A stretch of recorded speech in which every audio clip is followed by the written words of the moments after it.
It's no secret, One Piece at this point is a well-revered and storied franchise, but stop me if you've heard this before, but Baratie is a really great arc. And I think it's so great, we have to go back through the story bit by bit to break down a lot of really subtle intricacies of the arc, whether it be the brilliant subplot of Nami planting the seeds for Arlong Park, or the truly amazing fight between Zoro and Dracul Mihawk. These are things that the Baratie arc excelled at, so let's do it. Let's review Baratie. This is What Makes Baratie So Great, Part 1. This is a Patreon-supported series. If you want to gain access to my next 3 One Piece videos on Baratie Part 2, Arlong Park, Loga Town, Reverse Mountain, and Whiskey Peak, then join the $5 tier by clicking the link in the top right or in the pinned comment below. So, after dealing with the events of Syrup Village, the Straw Hats now have a new member, Usopp, and their new ship, the Going Merry. This is just a cute little scene where they make sure the ship is all hunky-dory, and most importantly design the flag of their ship, their own unique Jolly Roger. We see, shall we say, a couple iterations of the design by the gang. Luffy makes whatever that is, Usopp really is just that guy, and then they settle on the correct design. Think Bejeebus. So now the next thing for them to do is test the ship's combat capabilities, firing the Going Merry's cannons. They choose to fire at a random location, a rock, which they do end up hitting, but on that rock were people, Johnny and Yosaku. Obviously being fired upon randomly, they decide to fight back and then begin a short, but actually really cool set of panels of Johnny fighting Luffy in a very painful attempt. This is when Zoro notices that it's Johnny, and it turns out that they know each other, I guess. So they apologize for what they did because, surprise, pirates are just really nice in this world. Or well, at least these pirates, you know, minus the spike pile driver. Which leads to Yosaku being introduced as he is falling ill to scurvy, which Nami, because she's the best, cures Yosaku of.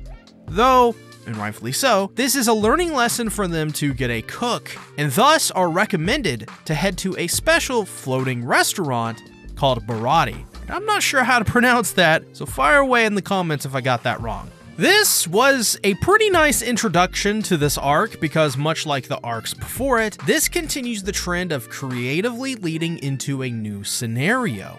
But Oda does it in such creative and interesting ways because, as I've begun to notice, he combines entertainment, education, and conflict into a lot of his writing in a way that's unique. For example, there was a lot of agency in the series to keep moving forward in these initial chapters. This is because of how entertaining his panels and story are. The writing is fun because we're immediately on a new ship creating Jolly Rogers and firing cannons. This is just fun to see the characters interact with one another in unique and interesting ways we previously haven't seen before. All the while, Oda is blending into this a kind of, well, for the lack of a better phrase, education. We learn about a Jolly Roger and its importance to a pirate ship and the dangers of scurvy. And all of this, mind you, isn't just dialogue for you to understand what's happening in that moment. By smartening the viewers up to these things, we now have agency in the story to want to go to Baratie. And it's a good reason at that. Scurvy is a death sentence on the seas where water goes bad and rum is the only thing pirates have to keep hydrated. That's cool, dude! This is all just in a couple of chapters too, which is the telling part that Oda is so good at managing his time. That's not all we have to talk about that would end up impressing me. Heading to Baratie to seek their cook for the Going Merry, they clash with a Marine, Lieutenant Fullbody. Eventually, Fullbody fires on the Going Merry, which Luffy blocks with his full body. But the cannonballs end up hitting Baratie, putting a hole in the ship and making Zeff very angry. Which, let's talk about him. The head cook of Baratie, Zeff, is a no-nonsense kind of guy, and he has a peg leg to boot to fill out the look. Zeff, because of what he just did, wants Luffy to work for a full year to pay off the damages. But obviously, Luffy refuses to do so. While the negotiations between the two happen, we are introduced to Sanji, the head cook of Baratie, also having a bit of scuffle with Fullbody. Seems trouble follows this guy wherever he goes. You know, I'm sensing a trend with these Marines. Full Body is so full of himself that he puts a fly in his soup to get Sanji fired or reprimanded, though Sanji doesn't fall for it, and eventually, Sanji almost kills Full Body, leaving him in a bloody mess, to which I say good. I hate when people try to take advantage of others like that, especially our service workers.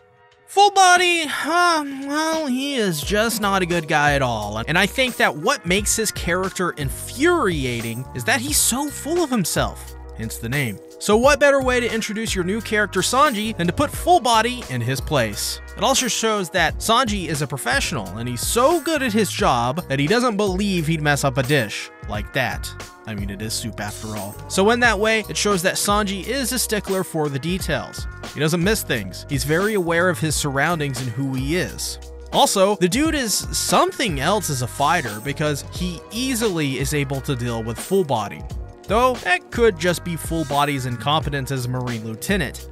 Though I want to bring up a panel that flies under the radar in this as well. As they arrive at Baratie, Johnny and Yosaku talk about bounties, referring to the wanted posters they have. Nami picks up a poster and we see a man with a silhouette with a long nose. She crumples the poster and looks rather angry. So the question here is, who is the man in the poster? Obviously, it isn't going to be Usopp or his father, since we know Usopp hasn't really done anything wrong and his father is with Shanks, so I ask, who could this be? Obviously, share your theories below in the comments, but I believe this has to do with Nami's motivation for becoming a pirate thief in the first place. If you remember in the previous arcs, Nami told us about her village being taken over by someone and thus needed to earn an amount of money to buy her home village back. My bet is that this is that person. This makes sense because a man who is able to take over an entire village maliciously would be the same kind of person to be wanted by the Marines. This is the key to understanding my theory as well. We know the way the world operates in One Piece enough to figure this out at this point. This is when we're introduced to a member of a pirate group named Don Krieg's group, Jin. He was able to escape the prison cell on Full Body's ship and thus was warned by a member of his crew that he's coming to Baratie. Surprisingly, by this moment, you'd think he'd be a super dangerous bedfellow of some kind. But as he comes in demanding food, I mean, the guy literally just shoots a Marine. But it seems the staff of Baratie are built just differently, and Patty, the assistant cook, beats up Jin and throws him out of Baratie. Honestly, not what I expected when Jin put a gun to Patty's head, but interestingly enough, after being thrown out, the tough guy veneer of Jin is shedded as Sanji offers a plate of food. In tears, the man gratefully eats the food, not knowing what to do other than to cry and thank Sanji. This really puts Jin in a totally different light. It makes him much more of a sympathetic figure, but as well impresses Luffy, who decides that Sanji is going to be their cook for his kindness and skills. But despite that, Sanji refuses to join the Going Merry, much to Luffy's chagrin. But we do get to hear about Jin, a pirate belonging to Don Krieg. He tells Luffy to give up on trying to go to the Grand Line, warning him of how dangerous it is. This is surprising because Don Krieg's crew is fierce, but even Jin is clearly distraught over just being asked about the Grand Line. This is once again a continuing trend in which we see people warn the Straw Hats of the Grand Line, rather than encouraging them. It seems as if they're going to have to be really prepared to take on the task of the Grand Line. And even then, it seems as if they're never really going to be truly prepared until they've experienced it and know what it's like. So, they let Jin go, but despite the kindness he has shown, it doesn't change the fact that he's going to tell Don Krieg about Baratie. So, Jin tells Krieg about Baratie as their fleet was destroyed in the Grand Line, and they need to rebuild it. And with Baratie, it's the perfect opportunity to do just that. While this is happening, we see possibly one of the most annoying things in this arc, Sanji simping over Nami. Now, up until this point, I enjoyed Sanji, but all of that went right out the window once he started to obsess over Nami. It's really just an outdated trope, and honestly, it's not funny in the least. Despite that, we do pick back up when Krieg comes to take over the Baratie. He arrives, and boy is his presence felt, as his ship is tattered, looking like it went through hell. And so does Don Krieg. Being helped into Baratie by Jin, he begs for some food, but then attacks Sanji and reveals his true intentions to take the Baratie. The crew, surprisingly, fights back, and it seems like that Krieg would lose as his ship is in a bad state and his crew nearly dead. But Krieg has a few things up his sleeve. Namely, a golden piece of armor with guns coming out of every crevice. I didn't expect that. And so begins the battle to protect Baratie from Krieg. Eventually, we are led to believe the 50-ship fleet of Don Krieg and the entire armada was wiped out by one man, which Zoro immediately recognizes as Dracul Mihawk, one of the 7 warlords of the sea.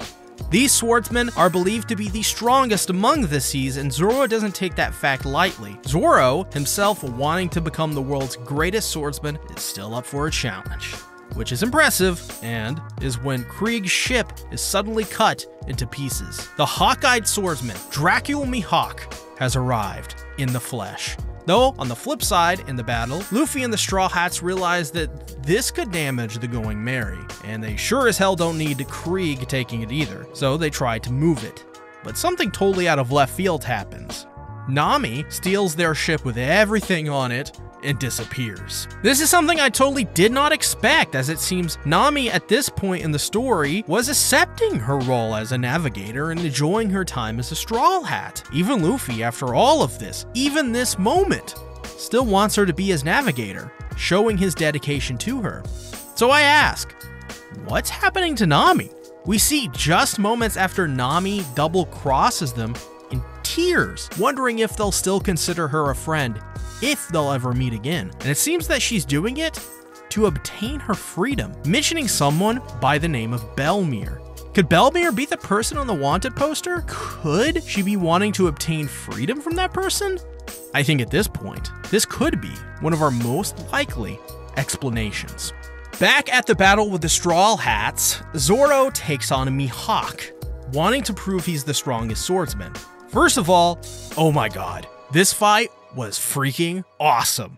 The story of the 2 swordsmen fighting one another in a battle of who was stronger is always badass. And with Zoro already being certifiable in that regard, and Mihawk having one of the coolest designs I've seen in general in One Piece so far, to word what we witness in a delicate manner, this shit humped. Right before the fight begins, we get a nice world-building tidbit. They're not just in East Blue, but they're actually in the weakest of the 4 quadrants. This makes sense in terms of the power scaling. You don't want to have your heroes beating up the strongest of the strongest immediately. This allows a nice progression for not only the story, but the importance of the foes. And speaking of, the 2 in their fight go off. Zoro starts by using Onigiri, not to be confused with rice, but Mihawk with a small but capable dagger is able to stop Zoro's attacks. But even more impressive, Zoro can't even move, and the dagger is just barely touching the blades. So Zoro wildly slashes at Mihawk, but to no avail, though Mihawk, through this fighting style and passion alone, is able to determine there is something which burdens Zoro, and that is just so freaking cool despite how cliche it is. Mihawk is so good that he has the ability to understand a person's mental state through technique and fighting style alone. Then, Zoro uses Toragari, but it doesn't work and Mihawk simply stabs Zoro, almost piercing his heart, and so Mihawk asks him, does he want him to pierce it? Zoro, like a bamf, simply states he cannot, that by backing away now, he'd be losing something important and could never return to where he is if he backed down. He'd rather die. Mihawk, impressed, asks for Zoro's name and then ends the fight with his aptly named Black Sword. But Zoro uses Santo Ryu, Ogi, and Sanzen Sekai against Mihawk's Black Sword, and it's not enough, and Zoro admits defeat, letting Mihawk slash at him. Seeing Zoro fall into the sea, Luffy attacks, but it does not work. Though, Mihawk admits he is impressed with how he has handled himself in battle with honor. So, he spares Zoro's life, hoping that one day they will meet again and face each other as better swordsmen. Zoro simply vows to never lose again and that he'll beat him. My friends, this was awesome. Easily one of my favorite parts of the arc, but even then, it gets better somehow. Mihawk's fight with Zoro shows that, to me, One Piece is really great at introducing characters and giving them something immediately that sets them apart. Mihawk is one of the greatest swordsmen in the world as an example, and he even stops Zoro's attack with just the tippy tip of his blade. What his character represents to me is what he backs up. In other words, he's cashing checks. In turn, I think Baratie is great just for this fact alone. The unpredictable nature of this series, going from Johnny and Yosaku to Zeph to Don Krieg to Mihawk and so on and so forth, as we'll get into, there is something to say about One Piece being so exciting and fun because it's always keeping things going forward to not remain stagnant like other shonen series sometimes have a tendency to do. And that is what makes Baratie so great, the unpredictability of it all. But let me know in the comments below, what do you think about Baratie? Where would you rank the series? If you want to see the second part of my Baratie review and get access to my Arlong Park, Loguetown, Reverse Mountain, and Whiskey Peak reviews, then become a patron, where you will get access to all of my One Piece videos 3 weeks in advance before anyone else. Thanks for watching, bye-bye!